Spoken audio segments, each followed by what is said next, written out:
شيء خلقه ثم اللهم يا من على العرش استوى يا من خلق فسوى وقدر فهدى وأعطى كل شيء خلقه ثم اللهم يا من على العرش استوى يا من خلق فسوى وقدر فهدى وأعطى. Assalamu alaikum warahmatullahi taala wabarakatuh. Alhamdulillahi rabbil alamin. Basi kama kawaida zetu, ndugu zangu wote mnanifuatilia katika kila siku, basi namshukuru Mwenyezi Mungu leo pia kuweza kutujalia na kuweza kutuamsha salama salimini, na tukiwa tunaendelea katika masomo yetu kila siku.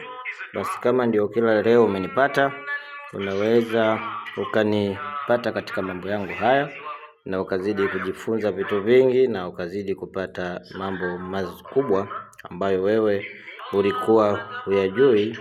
Leo nataka nikufundishe katika masuala mengi ambayo wewe ulikuwa huyajui. Sasa leo ndugu zangu, nimependa niweze kukufundisha vitu vizuri hapa. Mmea huu utakuwa unaufahamu, ni Dr. Sharifu tiba asili Tanzania.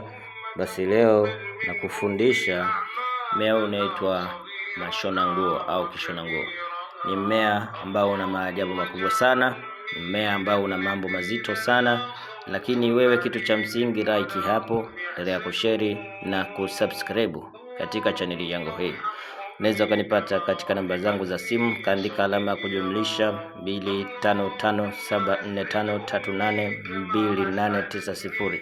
Namba hii unaweza ukapata kwa WhatsApp, ukapata kwa email, ukanitafuta katika mawasiliano private katika swala lolote kwa ushauri. Basi unaweza ukapata ushauri mzuri kupitia mambo mbalimbali utakaotaka kujifunza, na kitu chochote ambacho utakao kuwa umeuliza, kwa idhini ya Allah utaenda kupata faida kubwa na mambo mazito.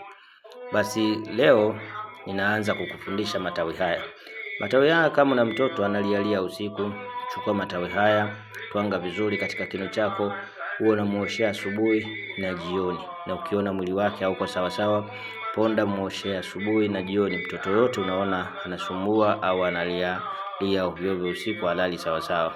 Pia dawa hii twanga, ushia katika nyumba yako, au kama una vidonda katika mwili wako, chukua matawi haya, ponda, weka katika kidonda chako, kitaenda kupona haraka sana. Mmea huu ni mzuri katika limbwata. Limbwata unaweza ukautumia hizi mbegu hizi unazoziona. Mbegu hizi unazisaga zinakuwa unga. Kisha saga zikawa unga, basi unatafuta kifaulango kama unakijua, na kama ukijui basi unaweza ukatumia zenyewe zikawa unga vizuri. Basi ukawa unapaka na asali katika sehemu zako za siri katika kipindi ya kufanya jimai au tendo katika swala lile utaka kumganda mtu pia.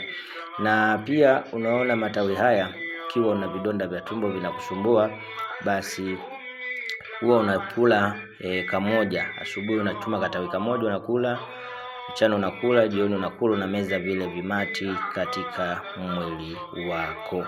Mmea huu unatumia kutoa sihiri katika ndani ya mwili, na kama nilivyoongeza pia ni mzuri, ni wengine wanatumia kama chakula. Pia unaweza ukasaidia kutibu katika matatizo ya mwili wako au kuongeza damu. Kutumia hizi mbegu, kawa unaweka katika maji, unachemsha zinakaa muda, alafu yale maji unachukua unatumia kuchuja, unakunywa asubuhi na jioni kidogo kidogo. Mmea huu ni mzuri sana katika matumizi yao. Ni mmea ambao pia una mambo mengi ya kusafishia mwili, kuoga na kunywa na kusafisha tumbo lako pia inshallah. Basi tukimaliza hilo, tunakuja katika kujifunza kupitia huu ni mgagani. Mgagani una matumizi mengi sana, na matumizi ya mgagani ni mengi kweli kweli. Mimi nitakufundisha machache. Chukua mzizi wake, funga na ndulele, tafuta nakala kuokota barabarani na kitunguu saumu, funga katika mfuko wako, weka pia inakusaidia na vitu vibaya kukupata ovyo. Haya pia unazoona haya maua meupe haya, chuma usiku saa 6 ukiwa umevua nguo. Sawa sawa. Ukitaka kuwaona watu wabaya, wachawi, basi utachukua hayo matawi meupe, basi utapaka katika macho yako, yaani unatengeneza kama unga, kunajipaka usoni. Toka sehemu yote utaweza kuona wanga ambao labda wanakuchezea, au kuna vitu uko vioni, basi unaweza kuviona kupitia matawi hayo. Na pia ndugu yangu, matawi haya unaweza ukatumia kwa mtu mizimu yako imefungika, mambo yako yamefungika. Twanga haya, tumia kuoga asubuhi na jioni kwa ajili ya kufungua mwili wako. Na pia kama umeteguka au umeumia, umefanywa uchawi, sihiri, chukua matawi haya, chukua na ndulele, kata vizuri, chanja katika sehemu uliyoumia au uliyokuwa umepata maumivu makali, basi paka dawa hii na ndulele, hiyo sehemu uliyoumia itaenda kupona kwa idhini ya Allah, kwa kutumia mmea huu wa mgagani inshallah. Na pia kama mtu anaenda kujifungua, basi chukua mzizi wake, meza maji yake, nenda katika swala lako. Pia umoshe na mmea huu kwa mtu ambaye yuko katika hali kama hiyo. Mmea huu unatumia kuondoa ubaya, kutumia kuua uchawi, na pia ni mmea unaotumika kukamata bundi. Kama bundi wanatumwa katika mji wako, unachukua mmea huu, mizizi yake vizuri.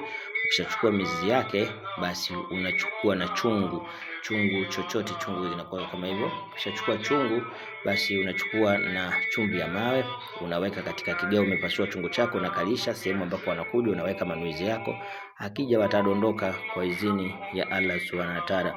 Mmea huu una mambo mengi mazuri, ni mzuri sana kutibia, na wanawake pia, kwa wale ambao wanataka kubana sehemu zao, unaweza kuchukua matawi yake, ponda ponda mpaka katika sehemu zako. Ni mmea ambao una mambo mengi, lakini mimi nimetaka nikupe faida chache leo uweze kukusaidia inshallah. Endelea kunifuatilia, ni Dr. Sharifu Tiba Asili Tanzania. Ukiwa na jambo lolote, unaweza kunipata kwa WhatsApp, kwa email, kuwasiliana katika kujifunza vitu mbalimbali. Tuendelee kunifuatilia na kushare. Wabila utafiki. Asalamu alaikum warahmatullahi taala wa barakatuh.